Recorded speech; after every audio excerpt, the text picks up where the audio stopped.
राजनीति educate channel में एक नए वीडियो के साथ आप सभी का स्वागत है। दोस्तों, इस वीडियो में हम एक ऐसे अंतर्राष्ट्रीय संगठन से संबंधित सभी परीक्षा उपयोगी तथ्यों पर चर्चा करेंगे जिसके शिखर सम्मेलन का आयोजन भारत में 2023 में भव्य और सुव्यवस्थित तरीके से संपन्न हुआ। 2023 से लेकर अब तक की प्रतियोगी परीक्षाओं में उससे संबंधित प्रश्नों का सिलसिला चल रहा है। 2024 में भी यह अंतर्राष्ट्रीय संगठन महत्वपूर्ण है क्योंकि भारत इस संगठन की ट्रोइका में शामिल है। आप समझ गए होंगे कि मैं किस संगठन के बारे में संकेत कर रहा हूं। हम बात कर रहे हैं G20 के बारे में। 18वां G20 शिखर सम्मेलन 2023 9 से 10 सितंबर 2023 को भारत मंडपम प्रगति मैदान नई दिल्ली में 18वें G20 शिखर सम्मेलन का आयोजन संपन्न हुआ।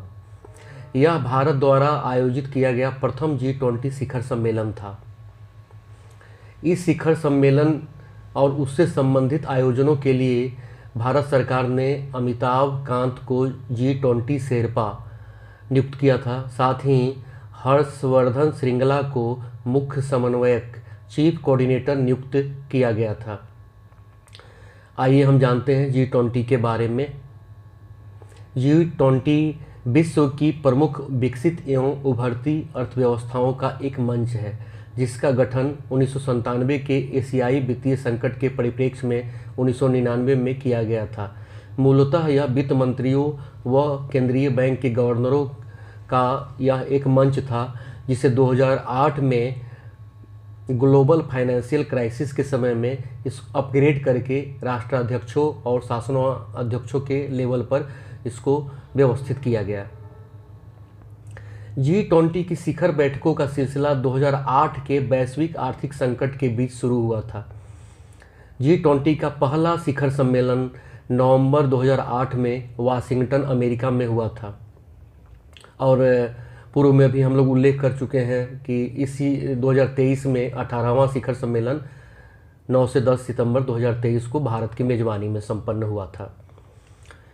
G20 की शक्ति और सार्थकता का आकलन इससे किया जा सकता है कि इस 18वें शिखर सम्मेलन के पूर्व पूरे विश्व की 2/3 जनसंख्या, वैश्विक सकल उत्पाद का 85% और वैश्विक व्यापार का 75% इन देशों के द्वारा कवर किया जाता था। G20 का उद्देश्य यह सभी प्रमुख अंतर्राष्ट्रीय आर्थिक मुद्दों पर वैश्विक व्यवस्था और गवर्नेंस को आकार देने और मजबूत करने में महत्वपूर्ण भूमिका निभाता है। आइए जानते हैं G20 के कौन कौन से सदस्य हैं। G20 में संयुक्त राज्य अमेरिका, यूनाइटेड किंगडम, चीन, भारत, इंडोनेशिया, रूस, Mexico, South Korea, Canada, Argentina, France, Brazil, Germany, South Africa, Australia, तुर्की, इटली, सऊदी अरब, जापान, यूरोपीय संघ और अफ्रीकी संघ। भारत G20 का संस्थापक सदस्य है। कार्यप्रणाली। G20 शिखर सम्मेलन का आयोजन प्रति वर्ष होता है। इसकी अध्यक्षता क्रमिक रूप से बदलती रहती है। सम्मेलन का नेतृत्व तत्कालीन अध्यक्ष द्वारा किया जाता है। ट्रोइका बहुत ही प्रचलित शब्दावली है G20 के प्रसंग में। ट्रोइका अर्थात भूतपूर्व, वर्तमान और आगामी अध्यक्ष देश G20 प्रेसिडेंसी में सहायक की भूमिका निभाते हैं। 2023 की ट्रोइका में इंडोनेशिया, भारत और ब्राज़ील शामिल थे। 2024 की ट्रोइका में भारत, ब्राज़ील और दक्षिण अफ्रीका शामिल हैं। भारत भूतपूर्व अध्यक्ष के रूप में, ब्राज़ील 2024 के अध्यक्ष के रूप में और दक्षिण अफ्रीका 2025 के अध्यक्ष के रूप में 2024 की ट्रोइका में शामिल हैं। G20 में 2 समानांतर ट्रैक शामिल हैं, फाइनेंस ट्रैक और शेरपा ट्रैक। इसका कोई अस्थायी सचिवालय या स्टाफ नहीं है। आइए हम जानते हैं G20 की भारत की अध्यक्षता के संदर्भ में कुछ विशेष जानकारी। भारत 1 दिसंबर 2022 से 30 नवंबर 2023 तक G20 का अध्यक्ष था। 1 दिसंबर 2022 से 30 नवंबर 2023 तक भारत G20 का अध्यक्ष था। भारत की G20 अध्यक्षता वसुधैव कुटुंबकम या एक पृथ्वी एक कुटुंब एक भविष्य की थीम पर आधारित था। One earth one family one future. और यह जो थीम था ये प्राचीन संस्कृत के पाठ महाउपनिषद से लिया गया था। भारत की अध्यक्षता में G20 का लोगो भारत के राष्ट्रीय ध्वज के जीवंत रंगों केसरिया, सफ़ेद, हरा और नीला से प्रेरित है। इस लोगो में भारत के राष्ट्रीय पुष्प कमल के साथ पृथ्वी को दर्शाया गया है, जो चुनौतियों के बीच विकास को प्रदर्शित करता है। कमल की 7 पंखुड़ियाँ 7 महाद्वीपों एवं 7 सार्वभौमिक संगीत के स्वरों का प्रतिनिधित्व करती है। G20 के लोगों के नीचे देवनागरी लिपि में भारत लिखा हुआ है। आइए जानते हैं कि इस शिखर सम्मेलन का क्या परिणाम हुआ, क्या आउटकम निकले। सदस्य देशों द्वारा सर्वसम्मति से G20 नई दिल्ली लीडर्स घोषणा पत्र को अपनाया गया। इसमें शामिल विषय हैं सतत विकास लक्ष्यों पर प्रगति में तेजी लाना, महिला सशक्तिकरण, बहुपक्षीय संस्थान में सुधार, अंतर्राष्ट्रीय कराधान और वैश्विक शांति।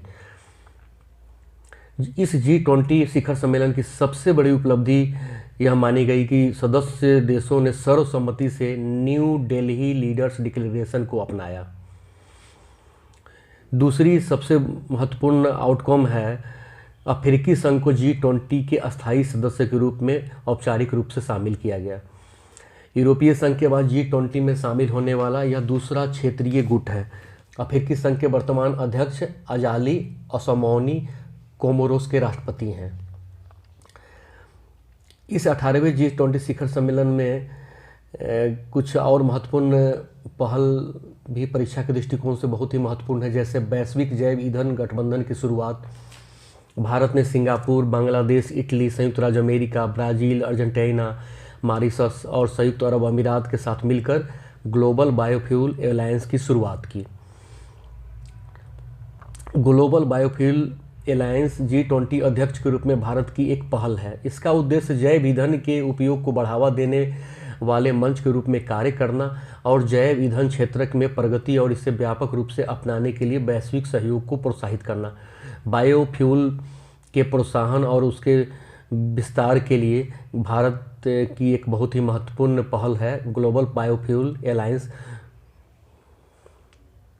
इसके साथ साथ भारत मध्य पूर्व यूरोप आर्थिक गलियारा, India middle east Europe economic corridor IMEC, G20 शिखर सम्मेलन में IMEC की स्थापना के लिए एक समझौता ज्ञापन पर हस्ताक्षर किया गया। इस MOU पर भारत, संयुक्त राज्य अमेरिका, सऊदी अरब, यूरोपीय संघ, संयुक्त अरब अमीरात, फ्रांस, जर्मनी और इटली ने हस्ताक्षर किए। भारत मध्य पूर्व यूरोप आर्थिक गलियारा में 2 गलियारे शामिल हैं, पूर्वी गलियारा और उत्तरी गलियारा। पूर्वी गलियारा भारत को अरब की खाड़ी से जोड़ेगा, जबकि उत्तरी गलियारा अरब की खाड़ी को यूरोप से जोड़ेगा। यह परियोजना वैश्विक अवसंरचना और निवेश के लिए साझेदारी का हिस्सा है।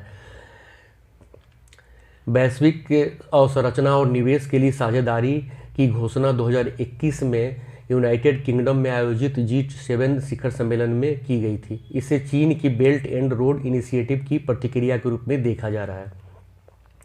जिस तरह से चीन कनेक्टिविटी के माध्यम से विश्व में अपना प्रभाव का विस्तार कर रहा है, उसी की प्रतिक्रिया में भारत मध्य पूर्व यूरोप आर्थिक गलियारा को देखा जा रहा है।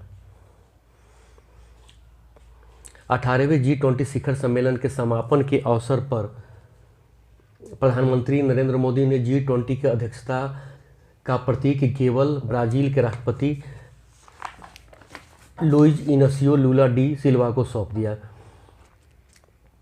निश्चित रूप से भारत की मेजबानी में यह एक सफल आयोजन रहा है। इससे भारत की वैश्विक स्तर पर साख और प्रभाव में वृद्धि हुई है। इस सफल आयोजन ने भारत की कूटनीतिक क्षमता को वैश्विक समुदाय के सामने स्थापित किया है। वीडियो का कंटेंट के संबंध में अपनी प्रतिक्रिया से मुझे ज़रूर अवगत कराएं। चैनल को लाइक, सब्सक्राइब करें। वीडियो देखने के लिए धन्यवाद।